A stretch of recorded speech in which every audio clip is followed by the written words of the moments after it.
Welcome to another episode of Tomes and Tunes, a weekly book talk and song swap with songwriters from around the world. I am Arielle Silver, your producer and host. I am broadcasting from my little she shed in my Los Angeles backyard. And this is, of course, a COVID baby. It is a show that was developed in the time when songwriters were not bumping into each other backstage or at shows. We weren't able to go to conferences, and of course, we missed audiences and the venues, but we also missed out on talking to each other.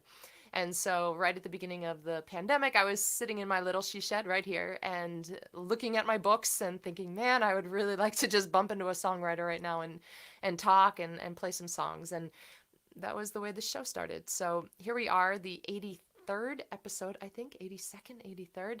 83rd. And I'm really excited to invite onto the show today Katie Dahl. She's a songwriter from Wisconsin, and she and I met as, like so many songwriters on this show, during COVID, during these like online things that started cropping up. So we bumped into each other at a conference sometime last year. I loved her music. She has such a great energy about her, and I wanted her to be on the show. I wanted just the opportunity to talk with her. As it turns out, we're reading the same book, or were reading the same book last week, so we're going to talk about that. Before I bring Katie on, I want to tell you about something that's happening right now. This is the age of Aquarius.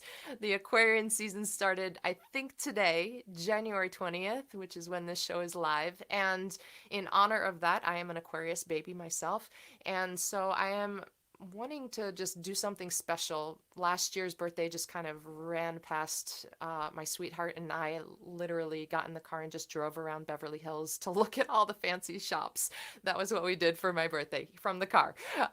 And so this year I thought it would be really fun to run a special Patreon thing, and there's more about that on my website, but I will tell you in short that if you like what I'm doing with this show, with my music, any of that stuff, I would love to have you in my Patreon world, which is where I do a lot of my creative writing. I'm sharing my new song babies and sharing some behind the scenes stuff. It's becoming increasingly the center of my creative universe, and aptly called my shed of songs and stories in wonder. It has a little bit of a planetary theme there.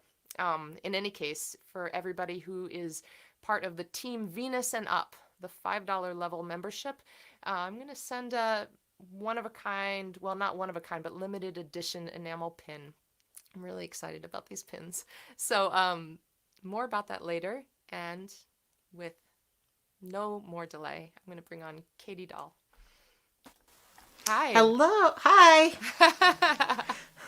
You have a Patreon too, don't you? I sure do. Yep. Yeah. When did you start that? When the pandemic hit, I was in Europe for my first ever European tour, and I had literally just gotten there that day. And then the next day is when that night, overnight, when we were sleeping in Europe, was when everything got shut down. You know, the NBA, Tom Hanks got COVID. It all happened in one day, right? So then we got, my tour mate and I got stuck in Europe for 5 days while we tried to get home, and Wow. From my European tour hotel room bed, I started my Patreon. Wow, where were you? I mean, Europe is a big place. Yes, we were in Amsterdam. Amsterdam. Oh my Yeah, gosh. we were trying to go to Germany, but we didn't even make it, there. So Yeah, so your tour had just started. yeah, Oh man, I'm so sorry. yeah. Thanks. That's not a cheap plane ticket to get over there and then to have all your work.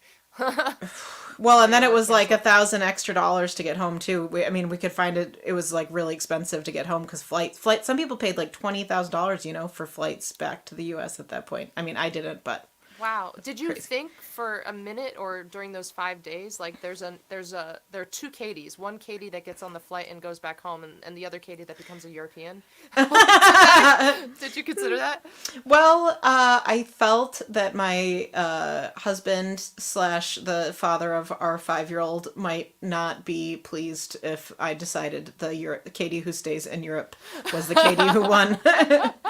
Like he would like to have a co-parent if the Yeah. pandemic lingered, which in fact it has. Oh, So really? yeah, Yeah. Yeah, it has taken a little while. Yeah, wow. Yeah, surprise, sweetheart. You're gonna be a pandemic parent by yourself. yeah, I'm gonna be over here locked in a hotel room because everything is shut down anyway. You couldn't have yeah, done much. Maybe had exactly. some good espresso. Yes. Well, at that time, when like for those 5 days, I mean, if I had stayed, who knows what would have happened. But for those 5 days, we didn't know that that it was airborne yet, right? So restaurants didn't seem like that risky a thing. Like we just washed our hands a lot, but like happily, those were like my last 5 days of carefree. Like Oh we like wow. got Ethiopian food, we got like Yum. Indian food. It was really good. Lots of Wow. croissants. Like my friend Hope and I was touring with, we were just like boom, boom, boom. But then little did we know, we It didn't get was it COVID. was a music tour. It turned into a food tour. And Yes, exactly. what were the dates of that last 5 days of I came before? home on the Ides of March, so I guess we arrived on March 9th or 10th, and then got home. Finally came home March 15th. Yeah, March 15th. That was that Monday. 13, 14, 15. No, that was a Sunday. Sunday. Yeah. Yeah. Yeah. Because I do remember that was Friday the 13th. Oh Um, yeah. and I was catering. I had picked up a gig catering a yoga retreat for a friend of mine at this place where I have led several yoga retreats before, and I couldn't resist the opportunity to just spend the weekend at this beautiful place. And then, like a couple days before the retreat, I called her up and I was like, "Is this retreat happening? Like, all of us getting together and hanging out at a house?" And it was stressful, but in retrospect, I'm really grateful that we had that time. That was the last weekend before everything changed. Yeah. Yeah, absolutely. I Yeah. know. It's like we'll all remember, right? Whatever thing we were doing when it Yeah. started. Yeah. Wow.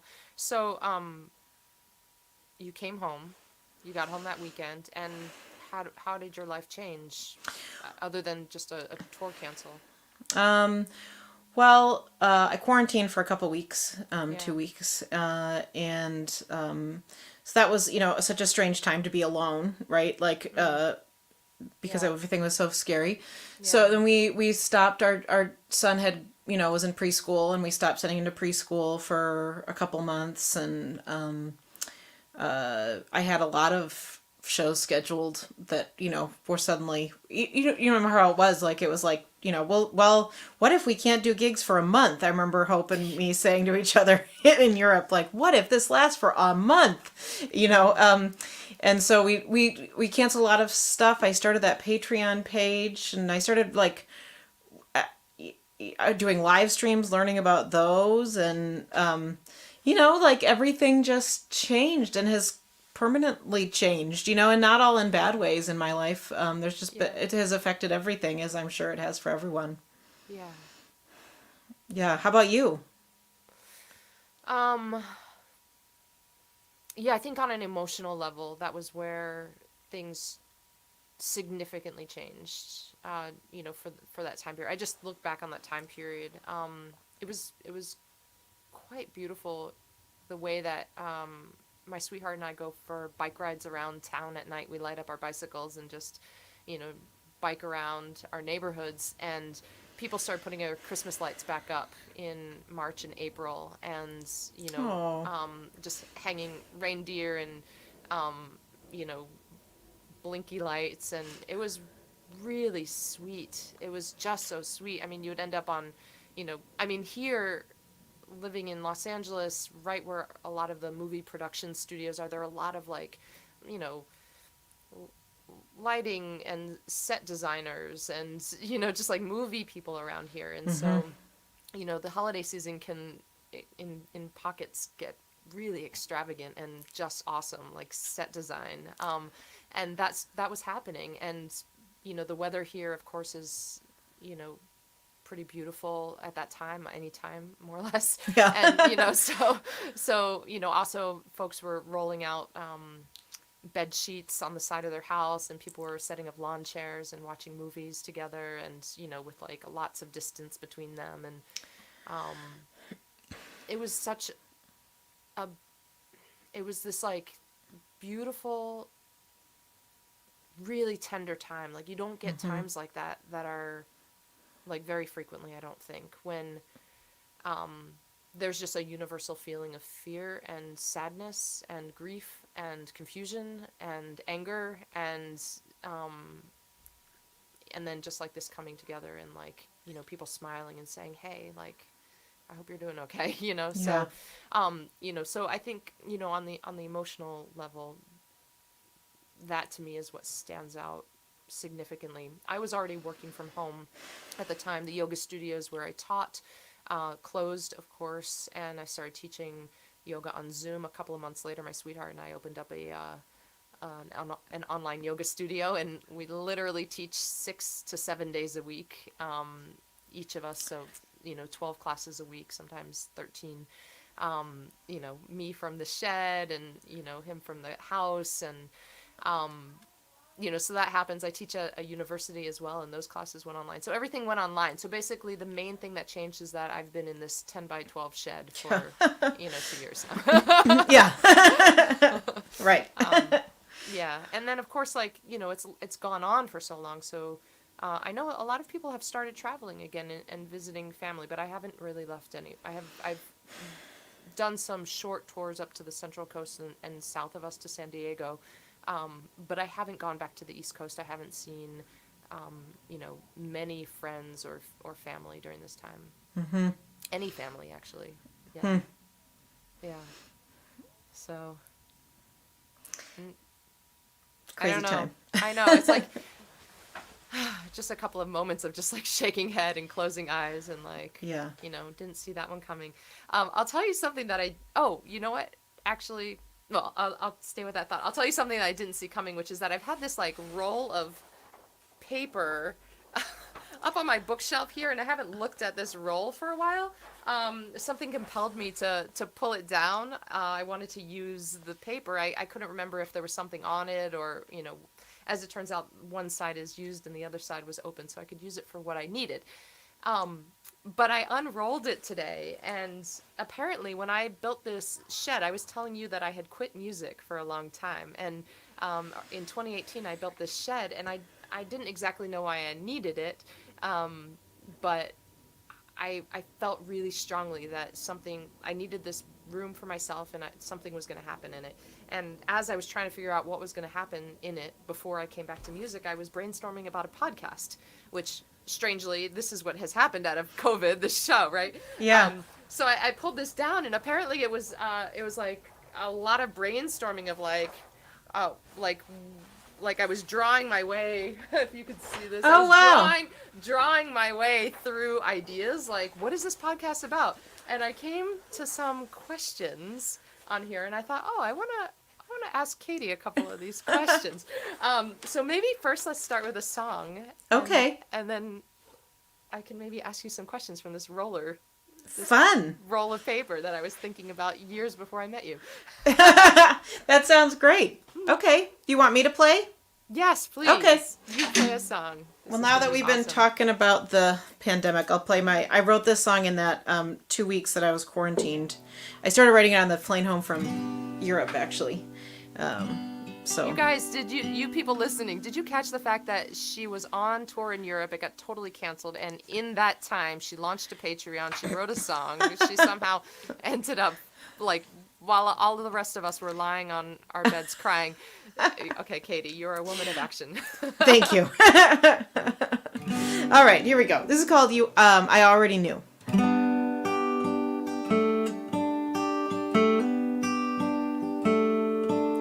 I'm learning what I already knew. I don't get to choose when or how or why or who. Aspens quake and bodies break, and I could too. I could too, I already knew.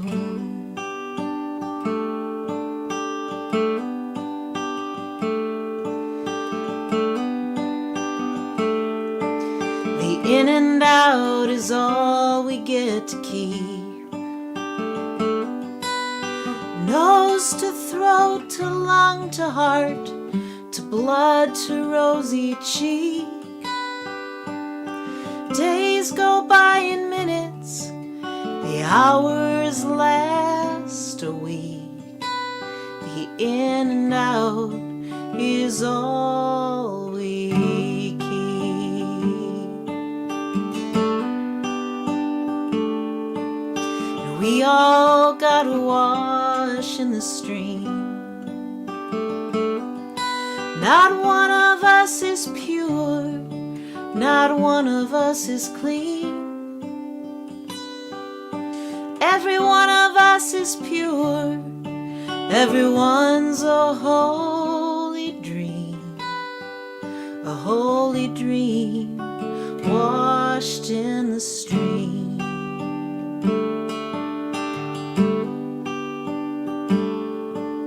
There's never been a spring that didn't come. Nothing's ever new beneath the cold winter sun. Hammer, tree, and tap, that sap is gonna run, and spring is gonna come.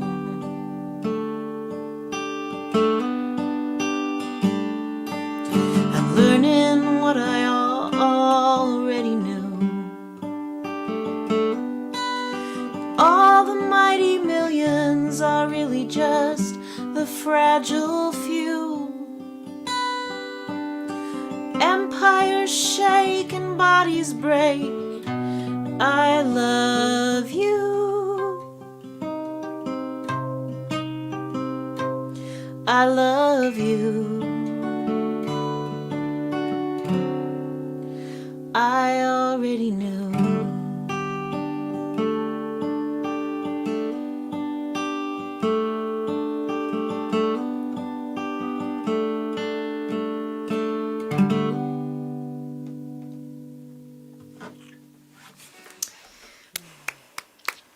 Thanks. Thank you. Mm-hmm. So you said that you wrote that on the way back? On the plane ride. Well, I was, what happened is, it was Saturday night, so we were going to fly back on Sunday morning and Saturday afternoon, and my husband sent me this video of him and my son running around tapping the trees. We have a bunch of maple trees around our house, and they were he was Rich, my husband, was teaching Guthrie, my son, how to tap the trees with a hammer and get the sap to come out, and he was running all around. It was cold, it was snow on the ground, but they were tapping the trees, and he sent that, and we had just turned the lights off then in our hotel room, Hope and then I was like, Hope, I have a song idea. I have to turn on the lights again. I'm sorry, I have to write it down. So I wrote just down, just a couple lyric ideas, and then I filled it out once on the plane a little bit, and then when I got home. And then I recorded a music video of the lyrics, but I was all by myself in quarantine, so I scotch taped my phone to my forehead, and then I wrote the lyrics down. So the video is of me writing the lyrics, but I use scotch tape in my head. So Scotch tape, because you didn't yet have the tripod, or all that stuff probably came pretty soon after that. Yeah, exactly. Yeah. Wow. I love every time on this show. I just love the opportunity to just sit here and have someone sing to me, and that was just beautiful. That was thanks. Really lovely. I was thinking about the roots, the seed of my own interest in songwriting, my own love of songs, and a major part of that for me was that my dad was a guitar player. When I was little, he would sing all these songs that he loved, and he was quite young when I was born, and so the songs that he loved were Joan Baez, Paul Simon, Bob Dylan, Joni Mitchell, Harry Chapin, Phil Oakes, all these people. And so that was, I grew up listening to those songs. And when I was little, I was lucky when I was little because my dad had all the time in the world for me for a couple of years, and we would sit by the fireplace and he would play these songs. And once we moved, we were in Florida at the time. Once we moved up north, he got rather busy and important and long commutes and, the Northeast rat race. And he was by then in his 30s and, trying to become an adult and do all those things. And I just remember, begging him to play, guitar. I still do. When I see him, I'm like, Dad, will you, can we sit down and play? And, now he's still in the working world and back in Florida. And he says, if I retired, which he's tried to do, but he fails at retiring. He's like, if I retired, I would sit around, I'd play guitar, I'd read books, I'd work on my spiritual life, I'd get more exercise. And I was like, you know what, Dad, I'm doing all those things for you. So you stay with your work. Yeah. That's the work that's important to you, and I'll do this other work that's important to me. But I think that when I sit here and listen to you play and these this kind of intimate song and very gentle, it just reminds me of those times of sitting with my dad at the fireplace and listening to that. Where was the seed for you of becoming a songwriter? Well, I love all those songwriters that you mentioned that your dad liked. I grew up in Minnesota, and I grew up visiting where this place in Wisconsin where I live. It's called Door County, and it's a little peninsula. We were talking before the show about it. It's a little peninsula that sticks out into Lake Michigan, and this is where my great grandparents emigrated from Sweden to here, in the 1860s or whatever. And so I have a lot of roots here, and I grew up visiting my grandparents here. And so when I visited, my mom was busy. She was a single mom, and sometimes I would come for like a whole month and stay with my grandparents. And there's a theater here called Northern Sky Theater, and it is a theater that now they do original musicals. I'm also a playwright. I write. That's right. And I write for that theater now. But their roots are in folk music and songwriter music, and their co-founder was both their co-founders were /are great songwriters and loved, in addition to being actors on the stage, they would play around town they play Iris DeMent songs and John Prine songs and songs. So I clung to their every cover and every word, and if they said that they liked one of those songwriters, I went and I bought those CDs. How old were you when that was happening? I was 11, 12. Yeah. And I just loved them so much. And then, but I played the oboe, I was a band nerd. And then here, you're in good company. Yeah, good. What'd you play? What do you play? I was a clarinet player. I would, up until recently, I would have said that as I am a clarinet player, but recently I think I might have put it away. Yeah. I'll pull it out for recording my next album if it feels appropriate, but I think that, yeah. But I went to Berkeley on a clarinet scholarship. So when I met Emily, our mutual friend Emily White, wonderful songwriter in the Chicago area, when I met her, I was there for clarinet. So yeah. Oh wow, that's awesome! Yay, band! Yay! So I was an oboe player but then I broke my wrist 20 years ago this month, and I couldn't. Thank you. So I couldn't play the oboe for 6 weeks because of my broken wrist, but I learned to play guitar. I taught myself. That would have been the hand that holds the weight of the instrument on the thumb, which is a lot of, right? Yeah. Well, right. Hand? my left hand was not broken, so I did my chords, right, and held the neck up with my left hand, and then I just, I'm thinking strummed about with the oboe. The oboe. Oh, I see why I couldn't have played that. Yeah, exactly. Yeah. Yeah, no. And you can't. I didn't have my fingers available to do the keys, but but I didn't need my fingers to like. I don't even know if I taped a pick or what. If I, Scotch tape like your phone. Yeah, right, exactly. I'm very into Essential tape tools. can solve any problem. No, mainly you have to learn the chords, right, to start anyway. So that's right. that's when I learned to play guitar, and then but it's still like maybe 4 or 5 years after that I started writing songs. So I had a passion for songs, but I didn't think of myself as a creative person. I thought of myself as like a school, academic person, and so it was not until I was maybe 24 that I started actually writing songs and thinking that that's something that I could do. Yeah, so those first songs that you played were they the John Prine and Yeah. Iris DeMent songs? Exactly. And Mary Kate Chapin Wolf Carpenter, okay. Kate Wolf, yeah, Chris Delmhorst, Dar Williams, Indigo Girls, like, I just loved Sean Colvin. Like, I so loved cool. everyone. I just want to say, so you mentioned Chris Delmhurst and Dar Williams, and so you heard their music, or did you hear their music recorded before you saw them live? Oh, Or yeah. And they were like staples for the live music world that I was, a part of in Boston. Those were the shows that I always went to. And the recorded music was kind of like sort of an afterthought for me for those times when I couldn't see them live. And so for Yeah. you, it started with them recorded. Interesting. Yeah, well, and then I moved to I lived in Boston for a year, and I worked at Club Passim at the front desk, When and was like that? was 2008, and Okay, I was young by then. I was like, that was like such a thrill. I mean, I had seen those people, but there's just so much more. There's such like growing up in the Twin Cities in Minnesota. There, those people would come through once a year, and John Gorka is from Minnesota, so we're all like very into him. Yeah. But like, and this couple Neil and Leandra, I love their music, but like. In Boston, suddenly when I got there, it was like, wow, there's like great music of this kind that I love, like at like 4 different places every single night, like is amazing. Yeah. So Yeah, Boston is a really beautiful place for that.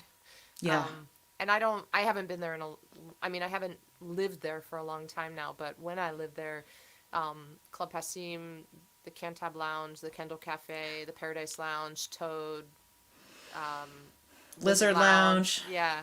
Yeah. And also there were record stores everywhere and bookstores everywhere Yeah. as well, of course. I mean, I think for someone who loves books and music, Cambridge and Boston are like kind of a mecca.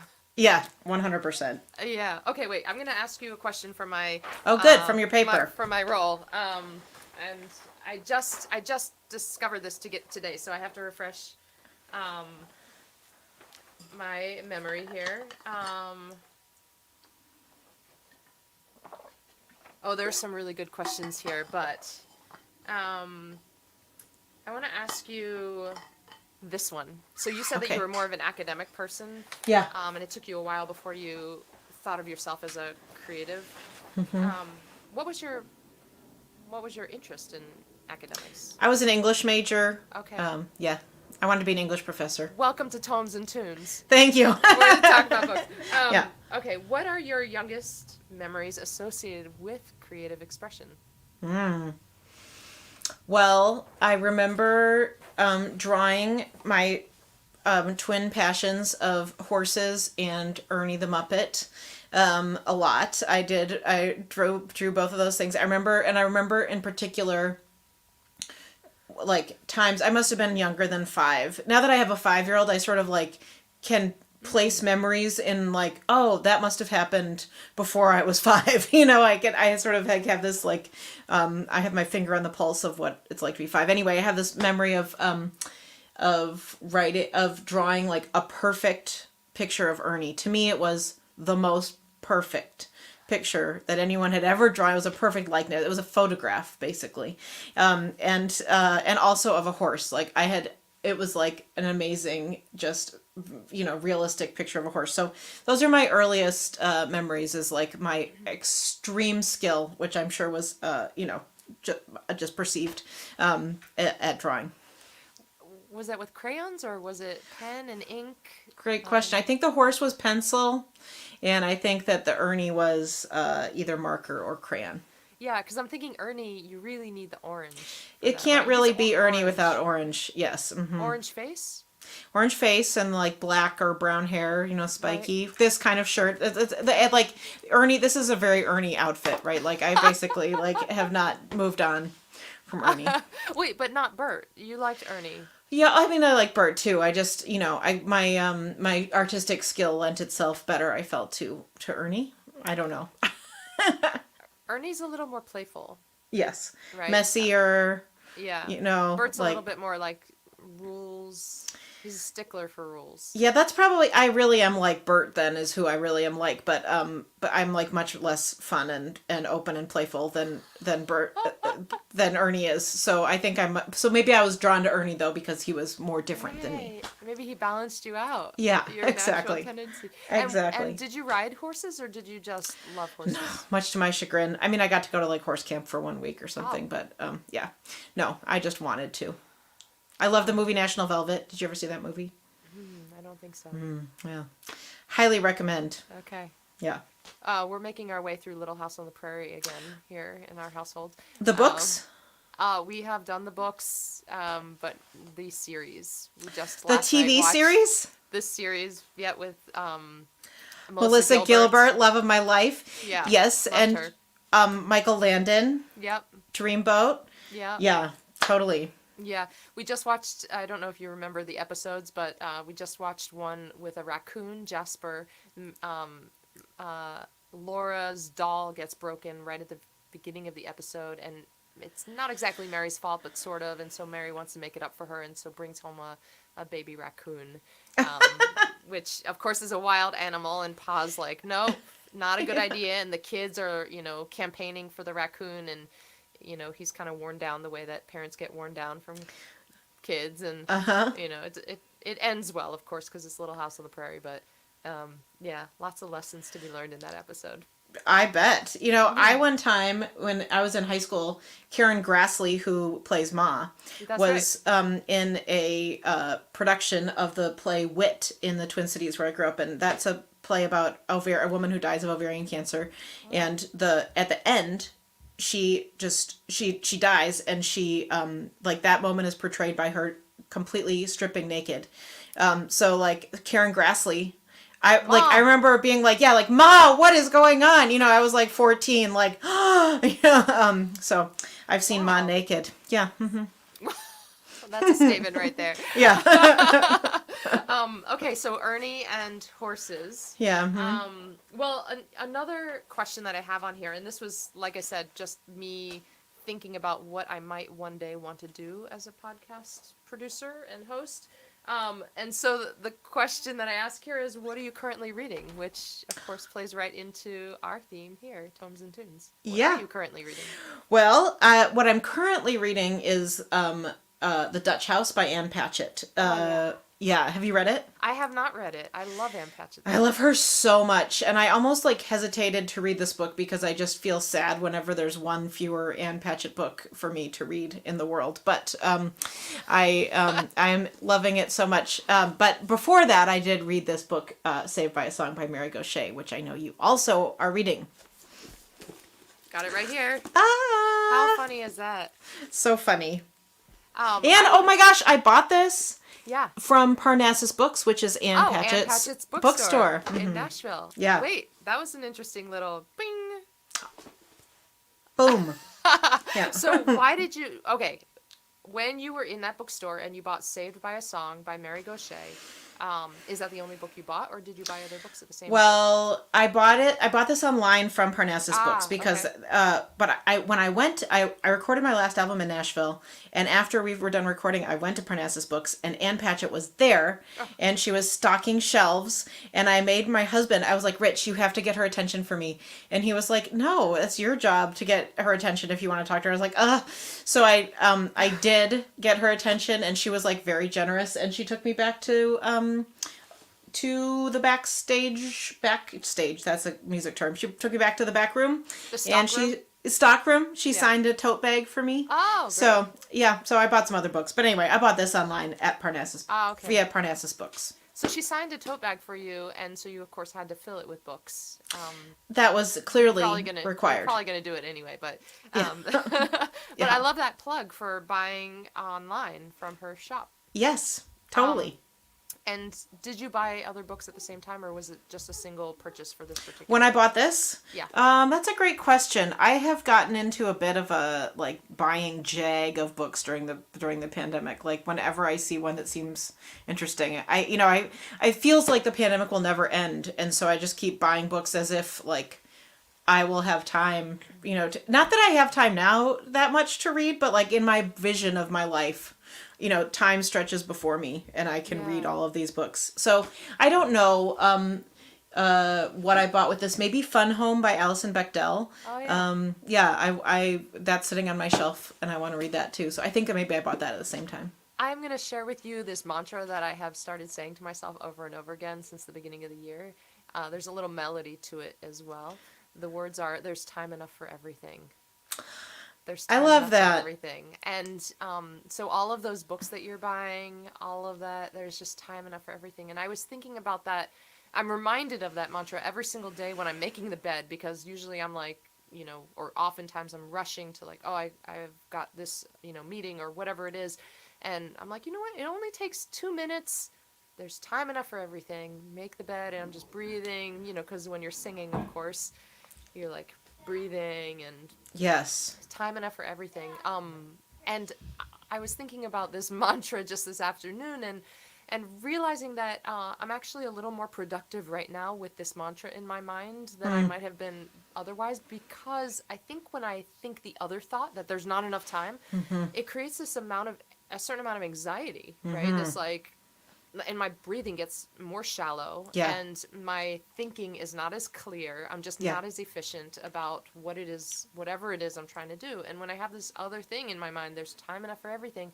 It's just like, oh, take a deep breath and just paint the painting you're painting. Just do what you're doing. Yeah. And then when that's done, there's time enough to get to the next thing, and there's time enough for it all.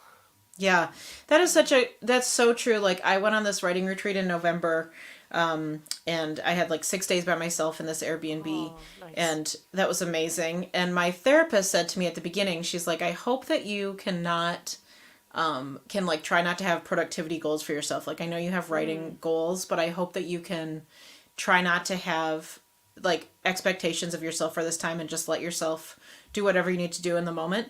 And I did so much more writing because of that, I think. Because I really, for the same reason that you're saying, like I felt like in a moment I wasn't trying to make myself write then, I was like allowing myself to write if I wanted to, which it turned out I Yeah. wanted to do, Yeah. but if I wanted to read or if I wanted to watch the Gilmore Girls, over again, I could do that too. That might have happened. Yeah, might.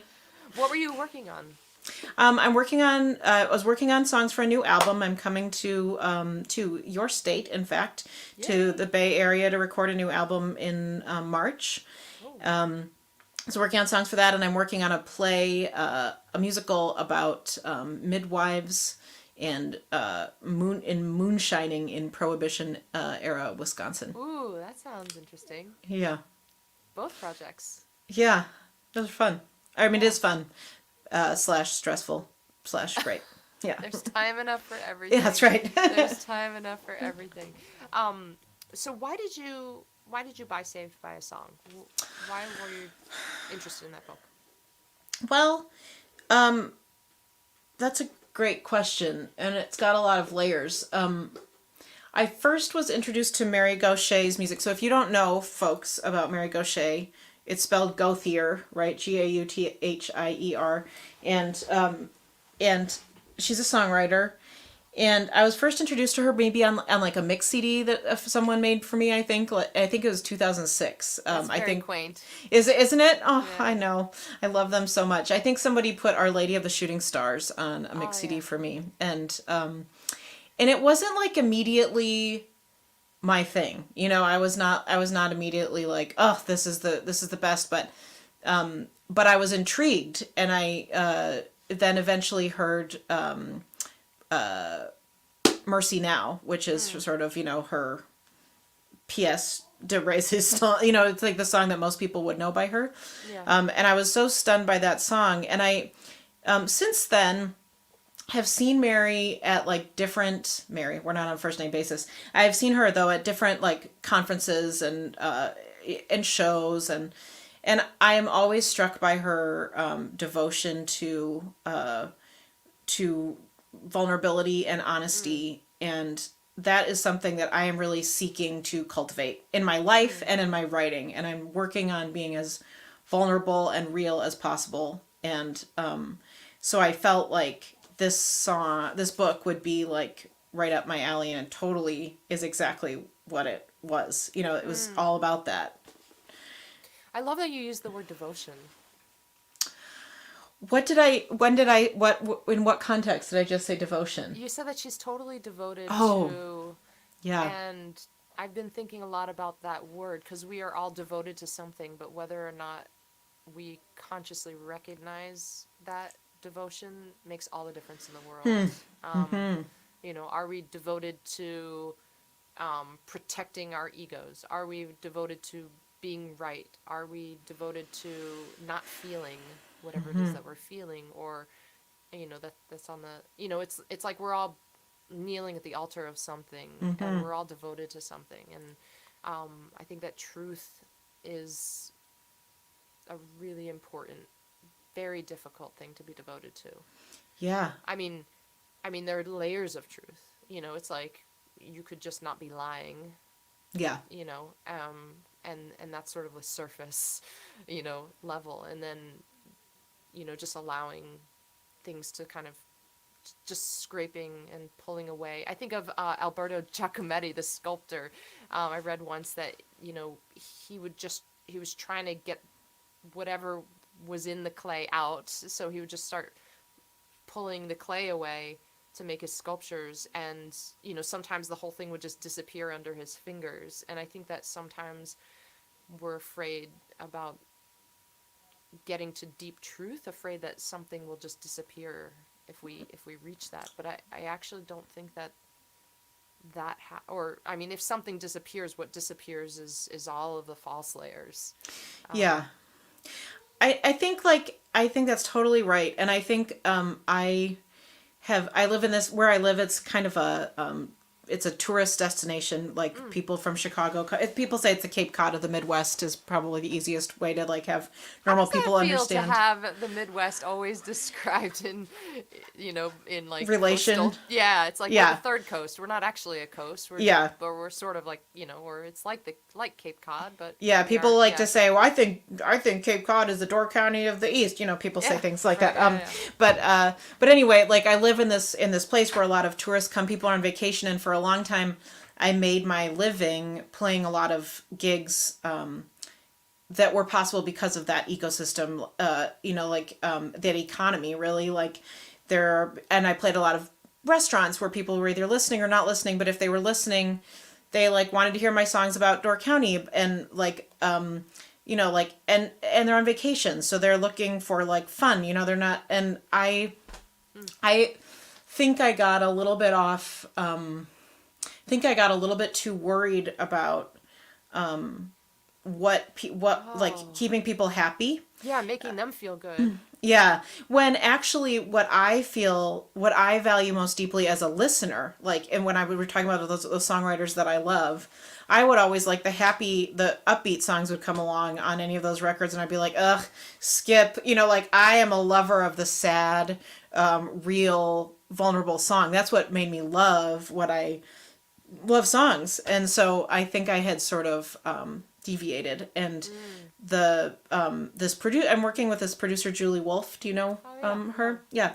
And her thing is all about vulnerability and reality, and I just feel like all of my kind of stars are aligning in that direction right now, and that feels good. And I think it's because of the pandemic. I think I was like able to like step away from the rat race of the folk music rat race. Just like it's like your dad's rat race in the Northeast. I'm sure it's the same. But you know, like the hustle and then like think about things a little bit more. So that's why this book appealed to me, because I do think that Mary Gauthier is devoted to that truth telling, and I was not disappointed when I read the book. Like that's really what it is about. Yeah. How far are you? How far are you? I am on chapter 10, which is Okay. Yeah. Um. Yeah, I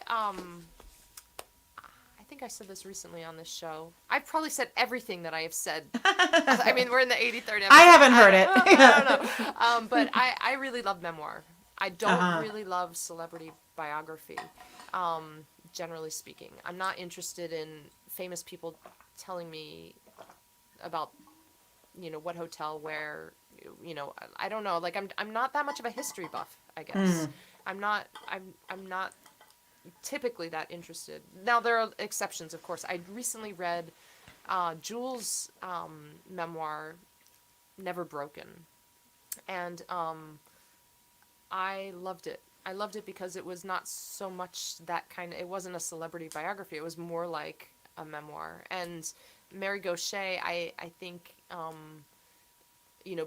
because even though she is very well known, I wouldn't put her in that celebrity level. Or maybe... No. I'm not sure if that's just because I remember her from the 90s in Boston. No, she's folk famous. I mean, famous. like, yeah. Yeah. Which is not famous. I mean, this is much more of a memoir. I think Yes. it feels like, even though she's already lived these events, a memoir to me is, even though you've lived the events, the writing of it reveals more depth to yourself. Yes. You write a memoir not so much to tell your story to the millions who want to read it, as much as you're writing it to go deeper into your own story, to understand your own self better. That devotion to truth, that getting to like deeper levels. So this to me does read like a memoir in that way. Yeah.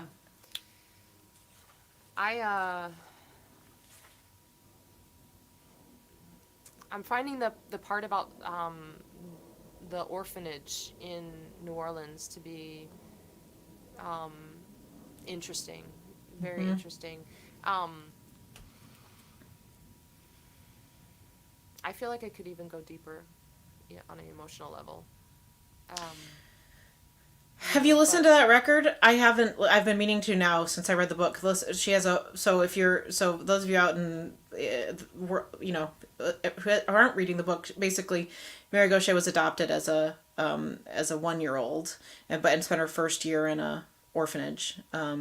She wrote this whole album called The Foundling that is like a song cycle about that. And so I'm wondering if I haven't listened to that. Have you? I haven't listened to it, no. So I'm wondering if that is, maybe she feels like some of the depths of that are plumbed in those songs. Right. Which she said she doesn't perform anymore, which is amazing. She said she said in this book that she performed them as literally in order. Like, she did a whole tour, a whole year of where she played only that record in order, and then she hasn't taken them out again. Like, it's the end, which I think is makes a lot of sense to me. Yeah, as an artist, as a human being. Yeah, I have a gig tomorrow night, and I've been rehearsing for it tomorrow and the next day, and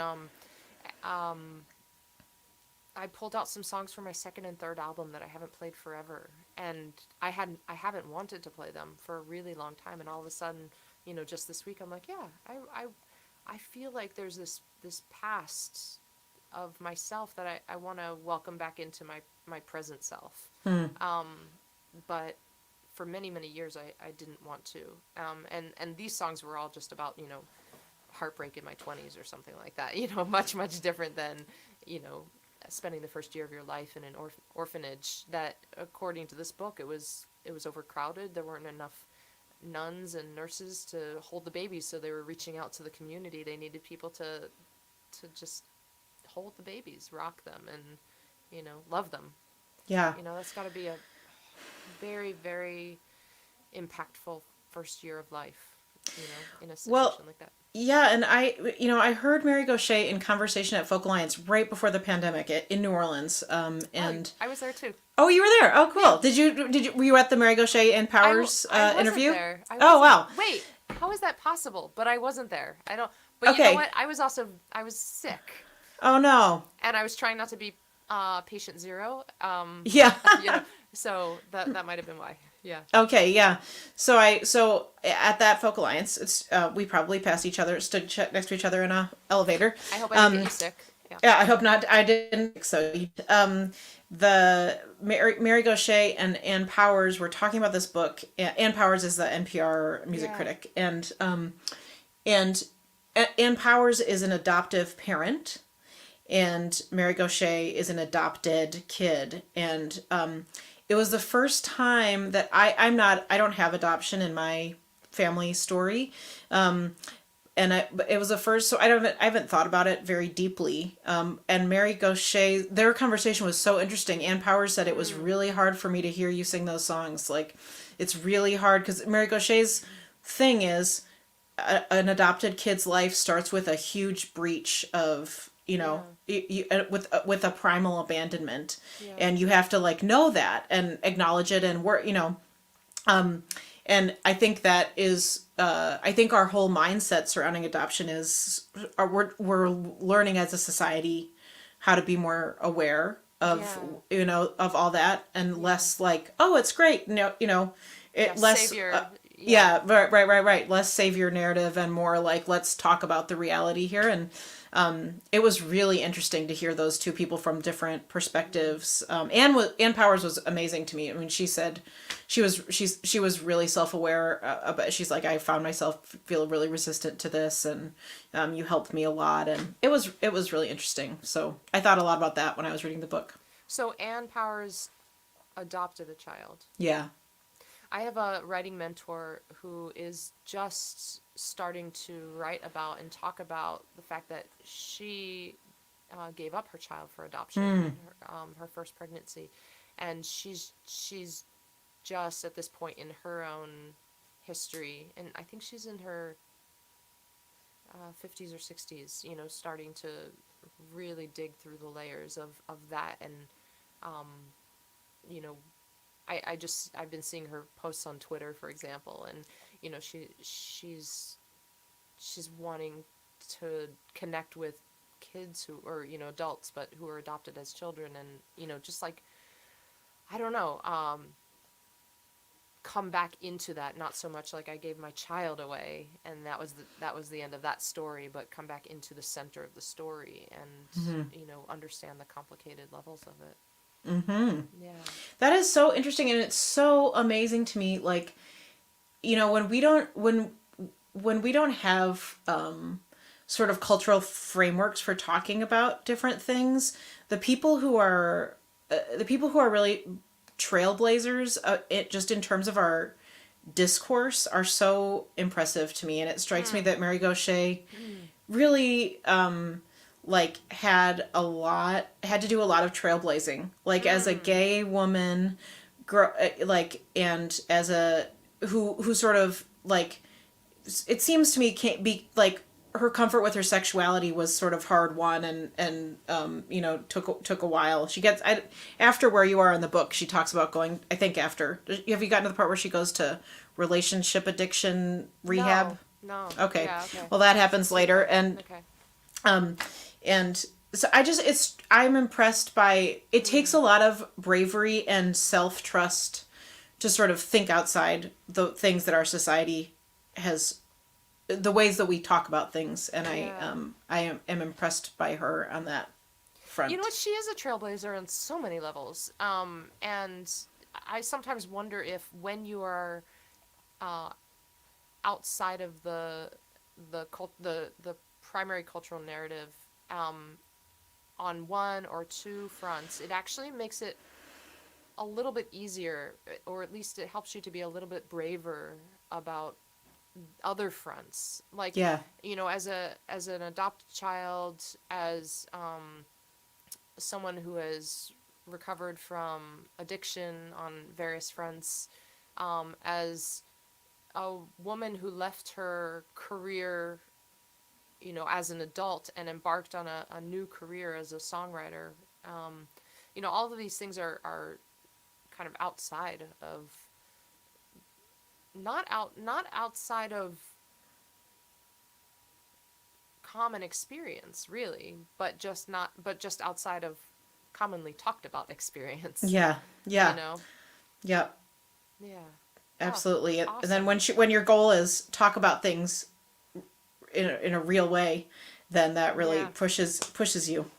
Yeah, when you have that devotion to truth. Yeah. I mean, before you are able to talk about something, you have to get to that. You have to dig into layers of truth in yourself to be Yes. able to talk about them. So Yes. it's like that first level of courageousness is essential. That quiet part. Yeah.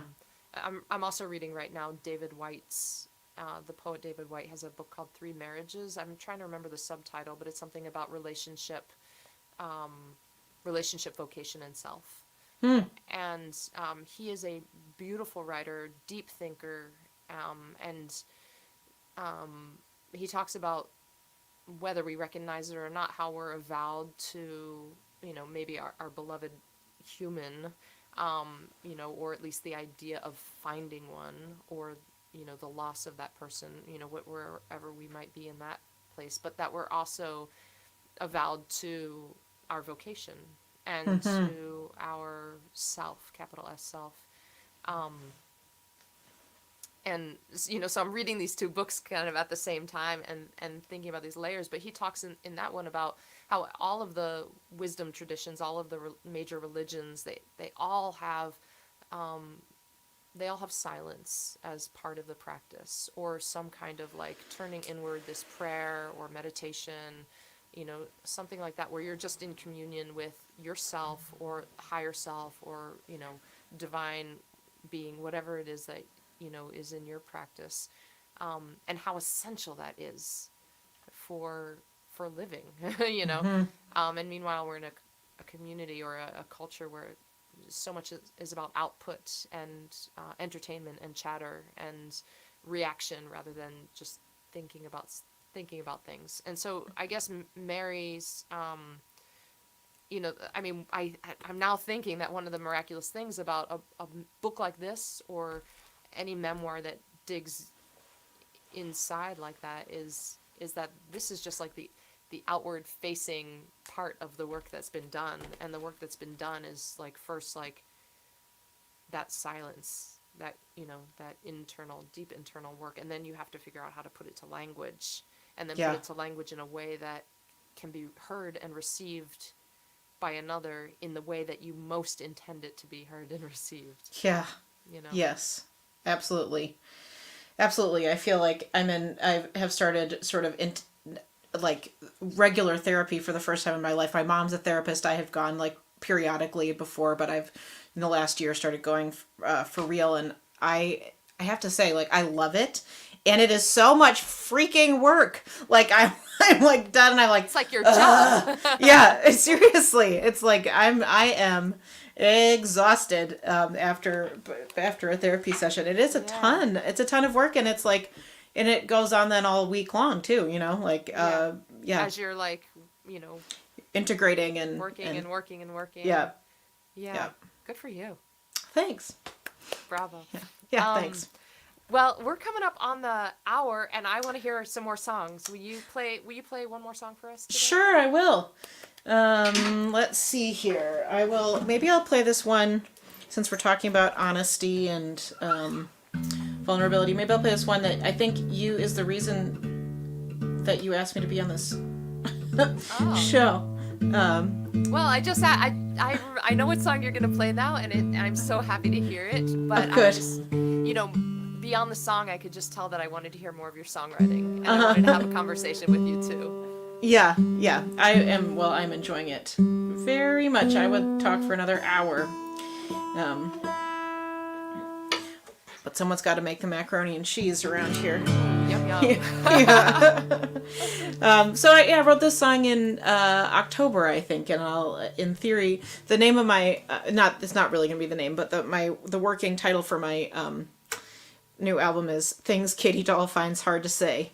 And so this fits the theme. Oh, but I need a capo. Devotion I'll find it to even. truth. Exactly. Wow. Devotion to truth. You know, I think those therapy sessions are probably tax deductible. They can be expensed for you. I think they totally should be. It's a great point. Yeah. Hey, actually, that is a great point. I think she calls herself a career coach, too. Anyway, okay, good thinking. Thank you. This has been tax. You should charge people for these sessions if you're going to give them tax advice. All right, here we go. This is called Since I Was 8.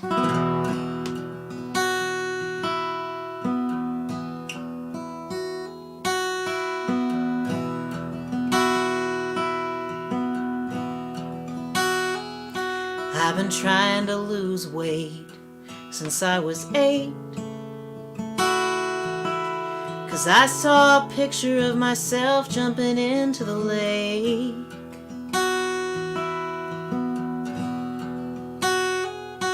I've been swimming in the water for most of the day.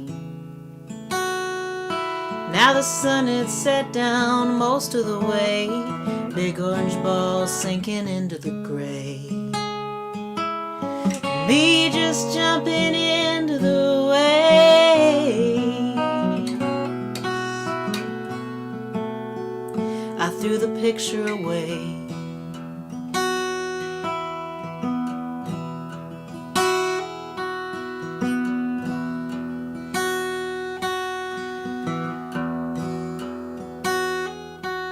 Someone must have taught all the other little girls the rules.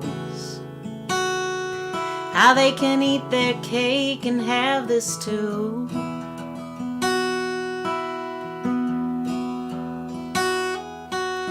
Someone must have taught all the other little girls what to do. How to want it all but take only a few.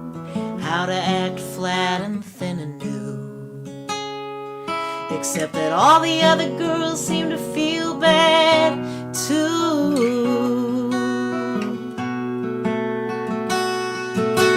What a waste of time. What a waste of time.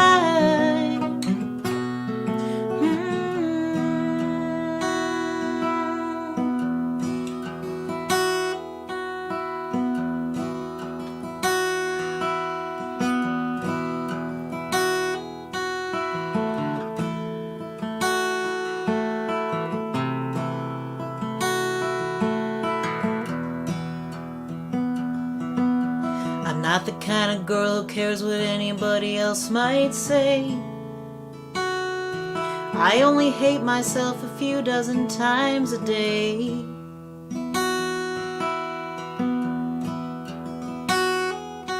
Then a few dozen more for feeling that way.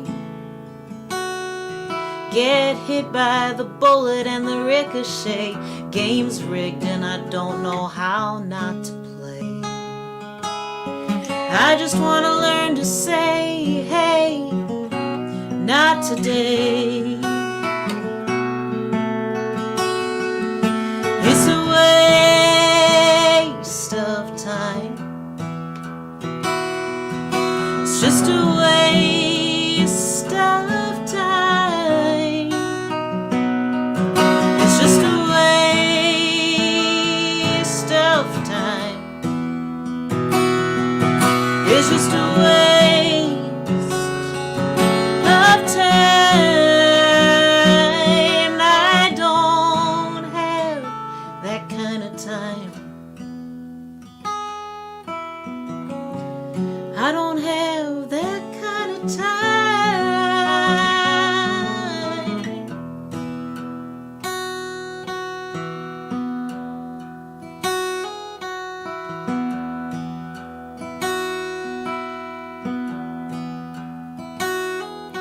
I've been trying to lose weight since I was 8.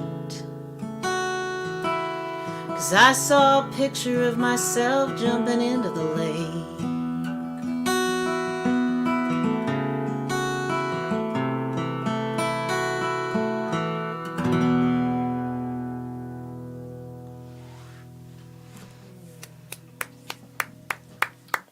awesome, Katie. Oh, thanks. I remember my reaction when I heard you play that song at that conference was, my reaction was thank you. You know, Oh. sometimes you hear a song and you're just like, thank you for writing that. Thank you for singing that. Yeah, thank you. That feels like a gift to have a safe place to play it, you know? Yeah. Yeah.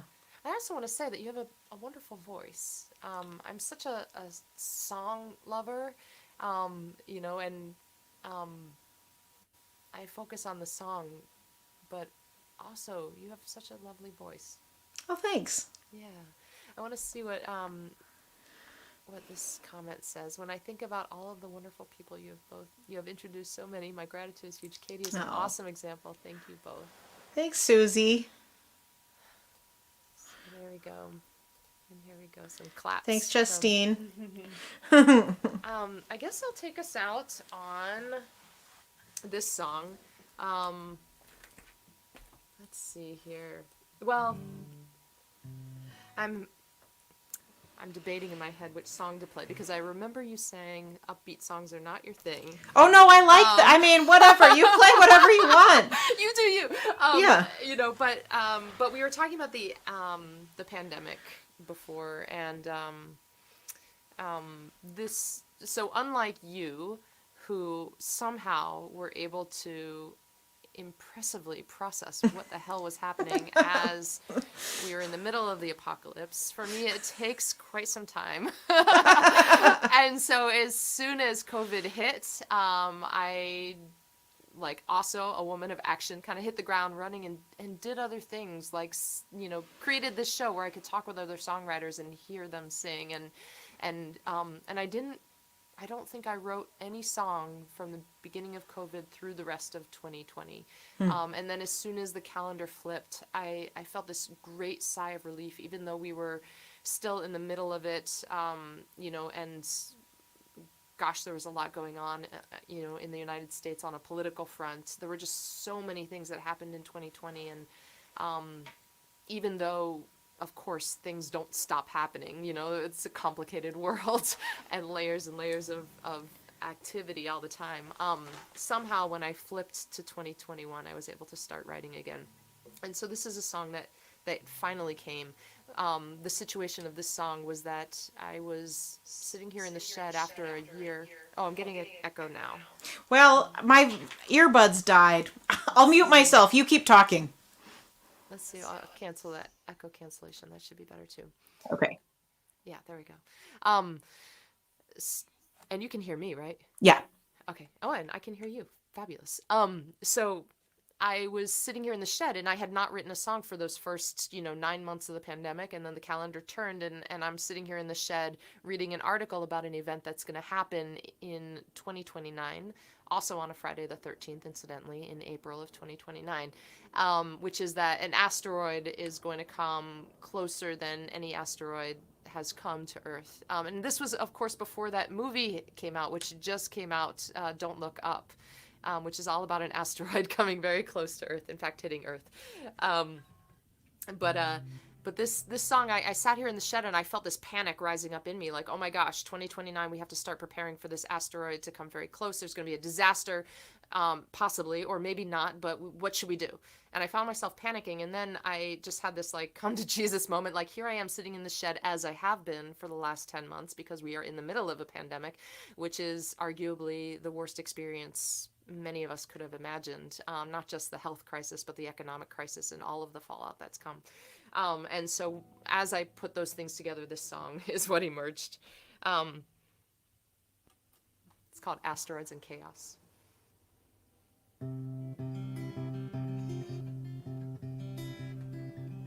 An asteroid is coming.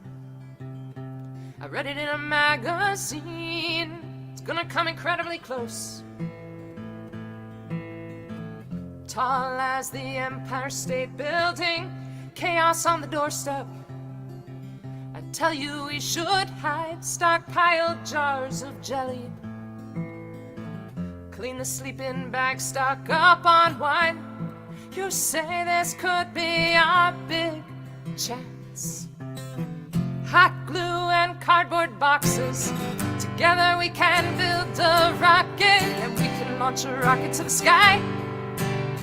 Or we can dig a cellar to hide in. Maybe we just strike a balance, unroll the hammock, hold each other through the panic. Maybe it's a profit with a prize.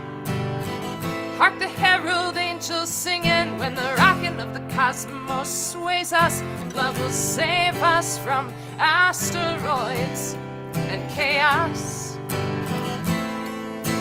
Asteroids and chaos. The pasta shelves are empty. There's panic on the news. I'm crying in the front yard, thinking about everything we'll lose. I hear music from the house. You swing the windows open wide, raise two crystal glasses. Say today you're pouring the good wine. You say if this is our last dance, then let's not waste a minute. If I get one wish, baby, you're it. Then we can launch a rocket to the sky. Or we can dig a cellar to hide in. Maybe we just strike a balance, unroll the hammock, hold each other through the panic. Maybe it's a profit with a prize. Hark the herald angels singing when the rocket of the cosmos sways us. Love will save us from asteroids and chaos. And while we're alone together, I know what might make us feel better. We can launch a rocket to the sky. Or we can dig a cellar to hide in. Maybe we just strike a balance, unroll the hammock, hold each other through the panic. Maybe it's a profit with a prize. Hark the herald angels singing when the rocket of the cosmos sways us. Love will save us from asteroids and chaos. Asteroids and chaos. Asteroids and chaos.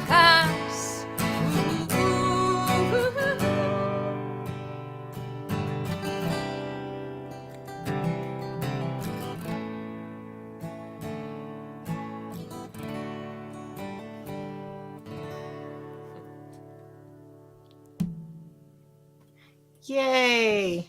Love it. That's great. I love the hot glue. I'm going to change it to my. Are you still getting an echo? No. Okay, great. Then I won't do anything. I love that good. hot glue and cardboard boxes, and that's great. Have you seen that movie that just came out? No, I haven't. I'm scared. Don't look up. You should see it. Don't be scared. Okay. I loved it. I think that there's, a good amount of hate going out there about that as well, but I thought it was fantastic. Oh, good. And it's not a horror film. It's not a thriller. It's not a all those like pandemic disaster movies that came before the pandemic. And I thought that maybe this pandemic would actually solve the problem and none of those movies would be made anymore. But this one's more about, it's commentary and it's funny. Oh, good. Yeah. Well, yeah. It has a great cast. Anyway, I recommend it. I love Meryl Streep. Tunes and movies. And that's the thing is Meryl Streep is in it. So it's like, I can't stay away. I can't stay away from her. I love her. Yeah. Love her all life long. Yes. Yeah, I'm devoted to her. Me too. I'm devoted to Truth and Meryl Streep and That's Ernie. Right. Oh, yeah. Shoot. Now I think we should make t-shirts on this one. Katie, thank you so much for being here. This was a great conversation. I loved it. Thank you for having me. What a total honor. Justine says goat, which I assume means she's referring to Meryl Streep. But Ernie also greatest of all time. But yes, Meryl Streep 100% greatest of all time. I agree. Thank you for having me. This was really fun. I can't wait to see you in your neck of the woods next October. Me neither. That'll be great. Yeah, it's going to be really fun. And you're going to be in the Bay Area in March, huh? Are you in playing March, shows in California while you're out here, or it's just going to be a recording show? Or I mean, in a normal time, maybe I would have tried to do it, but yeah. So Well, enjoy your trip to California. Thanks. Yeah, and Yeah. I hope to talk to you soon. I'll see you Yeah. soon though. All right. Yeah, I hope so too. You stay right there, actually. I'll say a proper goodbye to you behind the scenes. Oh, I usually ask, almost forgot, do you have something in particular that you want to promote, that you want folks, like, what kind of, how can they be a good music loving citizen for you? How can they support you best Well, right I'm now? doing my Patreon page is where I like to send people. Great. That's a $3 a month thing, and I put new songs up there and stuff. And I'm doing an all day live stream on Sunday to honor my 20-year anniversary of breaking my wrist and learning to play guitar. Oh, So that's 10 a.m. to 10 a.m. That's Central Time though. So 8 a.m. Pacific to 7 p.m. Pacific, or 10 to 9, 7 p.m. I mean, so it's like all day. It's like a 9 hour thing wow. on Is this Sunday. on Patreon or is No, this. it's on Facebook, but it's like to promote Patreon. So yeah, it'll be really Wow. different guests every hour. And So that's this Sunday? this Sunday, the 23rd. Yeah. Wow, that sounds amazing. Yeah. Fantastic. Yay. Okay, so people can go to that by going to your Facebook If they page. like me on Facebook, yeah, they would be able Okay. to find it. Yeah. Okay, so everybody, like Katie Dahl on Facebook. And you say right where you are, and I'm going to say goodbye to everybody here. Thank you so much for joining. If you are watching this on replay, just say hi in the comments. It's always great to see that. And I hope that you will subscribe to Katie's Patreon and follow her on all of the things, Facebook, Instagram, YouTube, Spotify, or Apple or Amazon or whatever music thing you use. Find Katie Dahl in those places. It's such an easy thing just to click that button and like or subscribe or heart or whatever the platform does. And it's a huge help for indie musicians. We don't have the budgets of big record labels behind us helping our engine. It's really like, oftentimes more like the Fred Flintstone kind of car, And when you hit those likes and those subscribe buttons, it just helps enormously. And then I will tell you again that, speaking of Patreon, right now until February 2nd, if you join my Patreon, patreon.com/Arielle Silver, I am sending out these really beautiful Love More, Fear Less enamel pins. The image of the pin is based on a sketch by Los Angeles artist Max Forward. It's a portrait of me. It was just this crazy night. He is a ridiculously talented artist. And then this other artist that I know, Katie Shipley, phenomenal artist as well. She took Max's sketch, turned it into this beautiful color illustration. And the lyric Love More, Fear Less is from a new song of mine. It seems like a good message to put out there in the world right now. So if you join at the Team Venus level, the $5 level or up, I'm going to be sending those pins out. Join before February 2nd and you get a gift. And Team Earth, you get one for you and one for your favorite Earthling. And got some more things as well. Reach out, say hi, and I will see you next week. Be safe. Take good care.